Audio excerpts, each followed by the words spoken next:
Sonic is weird. What are the first things that come to mind when you think of Sonic the Hedgehog? Exciting gameplay based on speed? Saving forest creatures from the clutches of evil robots? If your answer for any of these is yes, then you are absolutely wrong, sort of.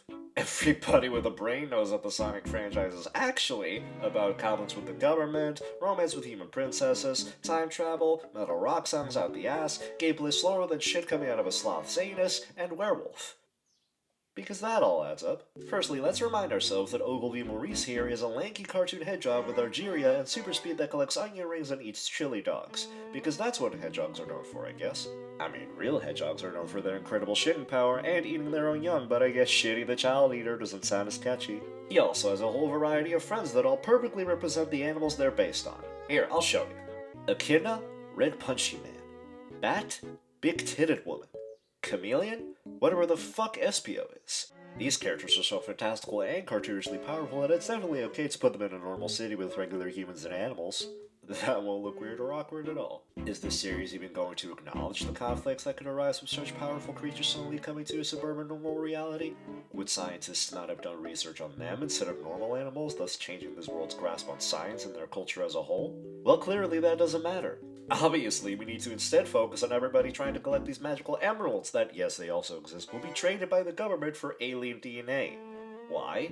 Because it's way past cool! And also, shut up. Clearly the series needs to focus on that instead of following these wonderful characters in their wonderful world. Clearly.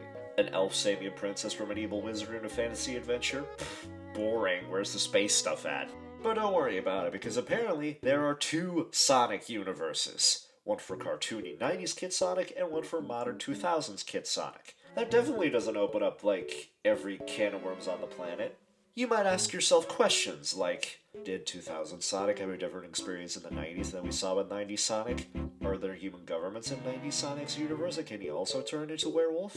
What characters from 2000 Sonic's universe also exist in 90s Sonic's universe? Does Rouge the Bat exist in 90s Sonic's universe? Questions like that are insufficient because the nostalgia factor is just too damn high. It's like the Star Wars prequel fandom all over again.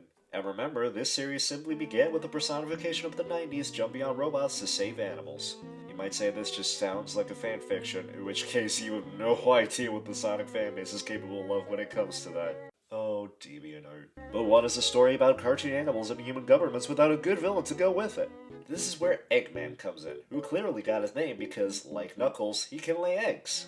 A lot of people don't know that. This guy seems to be the perfect in-between of the series' two clashing concepts. He's a human scientist, but he looks like a fucking 30s cartoon. He has a mustache that can make a bridge between Earth and Mars, and that's still not his longest body part. Obviously, a villain this handsome is gonna do some important stuff, right? Well, no, not really. Most of the time he'll just do kinda evil stuff in the background while the real evil waits in the shadows. He's like a mosquito. Annoying, but easily ignored. Watch the series consistently chase trends no matter how much it fucks up the story and series tone. We already discussed the change from fantasy adventure to government conflict in detail, but there's so many other random changes to the formula. Some were obviously made to ride off the success of other franchises. Mario Galaxy, Sonic Lost World, Breath of the Wild, Sonic Frontiers. And let us also never forget all the other times when Sonic tried to reinvent himself by means of extra growth hormones, Scarf, and Nightmare Syndrome. But who knows, maybe all of these are part of their own universes. Makes as much sense as the rest of this bullshit, which is to say, none.